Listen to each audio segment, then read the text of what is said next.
How's it going, everyone? A very happy, alive and well Hammy Moto here. So it's been about a month since the accident. I've had plenty of time to go over it, to get my head straight, and now I think it's time that I come out and talk to you guys about the accident, about what happened, how I've been, and of course what's going to happen to my channel. For those of you that are new here, hello, my name is Hammy. I've been making comedic style motor vlogs on YouTube for over, I'd say close to 5 years now.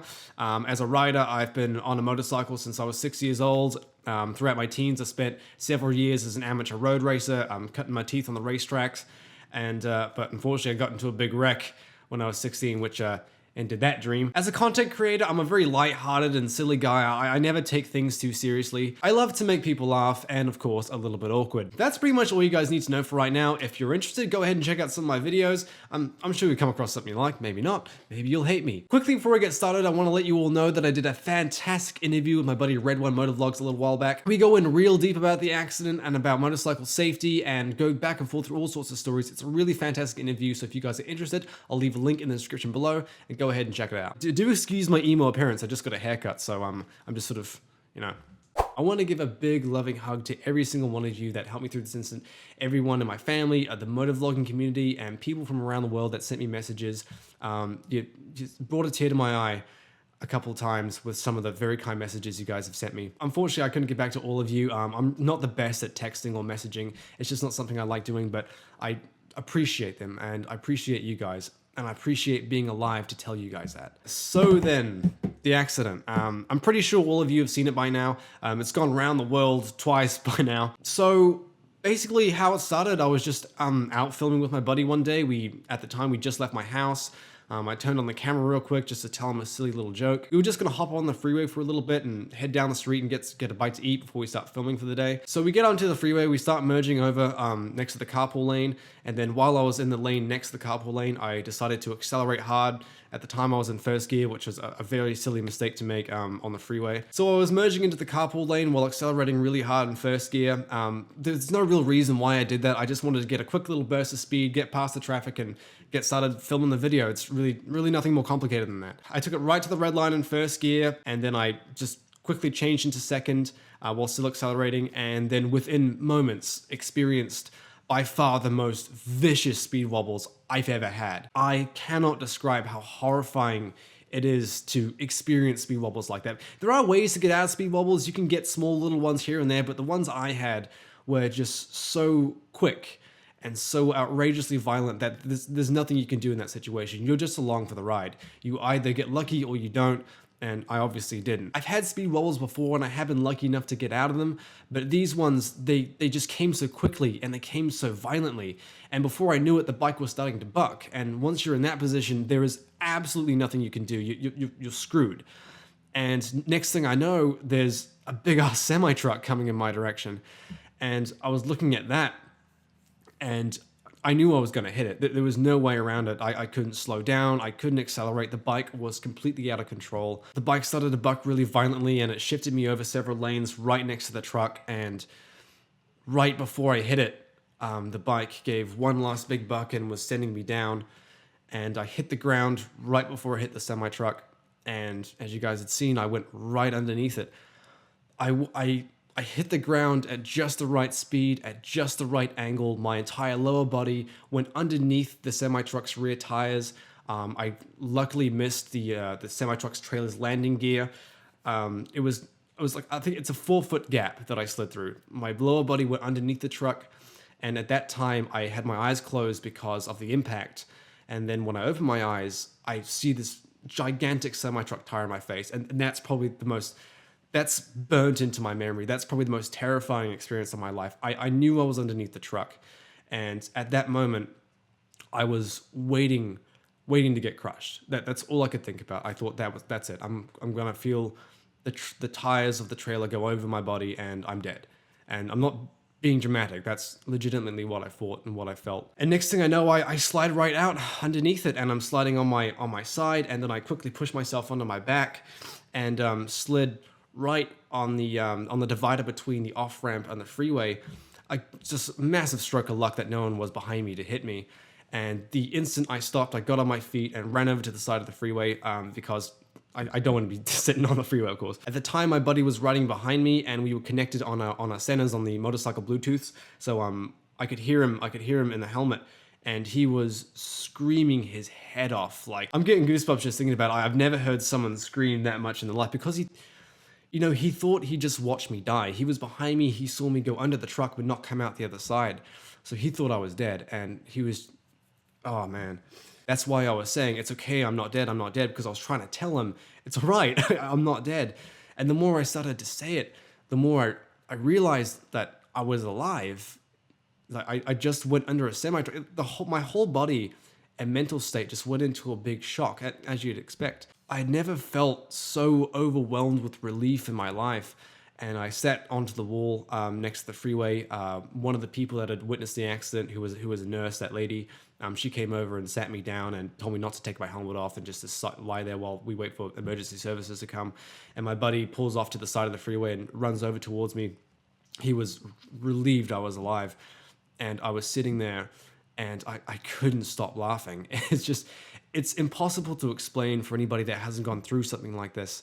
But you're so overwhelmed with a joyous relief that you survived that, like nothing else exists apart from the fact that you're alive.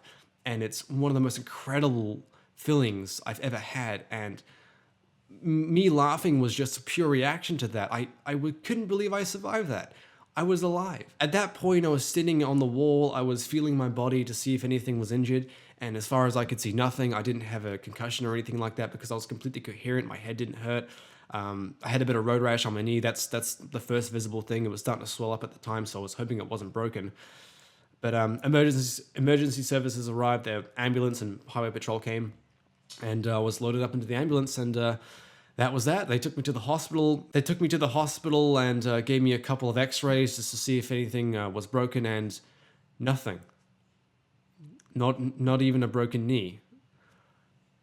I really had two miracles happen in that accident. One, I survived, and two, I wasn't hurt. And that just doesn't happen. Motorcyclists that go down on the freeway, I say, have a 50% chance of surviving and a 75 to maybe even 90% chance of getting hurt.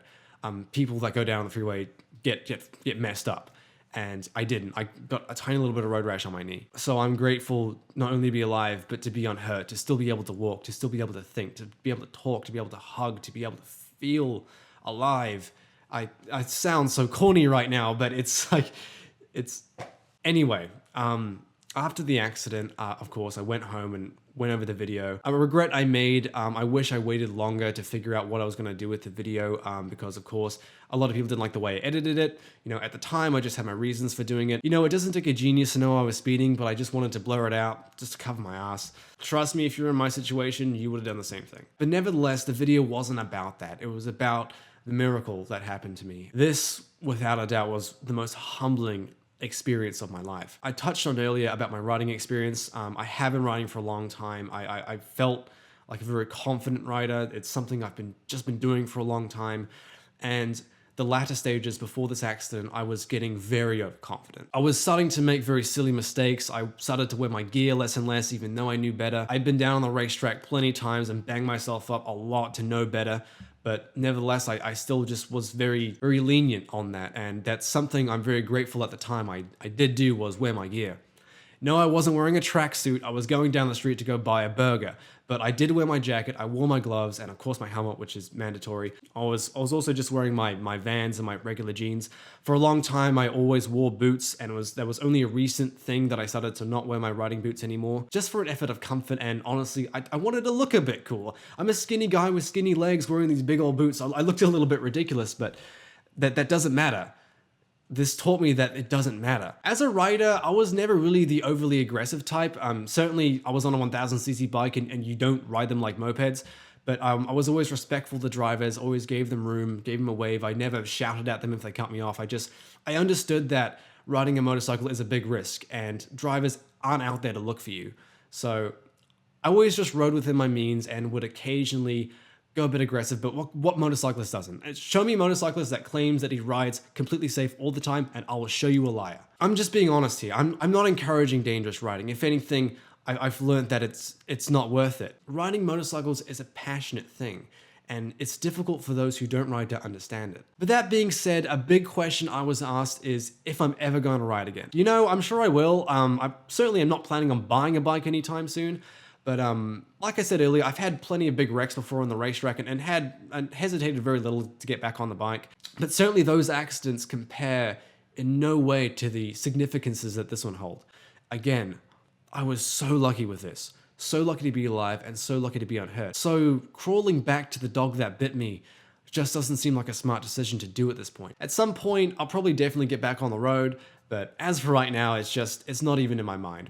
What's on my mind is experiencing different things, being with my family, and really looking for new interests. I've been given a massive opportunity to continue living, which so many bikers in my situation don't get to have. As for my channel, I have no idea. For those of you that weren't here before the accident, I had around 20,000 subscribers. I uploaded relatively frequently. I was always off the mark, but I wanted to create and make good videos for people, so consistency wasn't a big thing for me. But nevertheless, some of you guys might know me from Suburban Delinquents channel or my motorcycle reviews, but my bread and butter of the channel was motovlogging.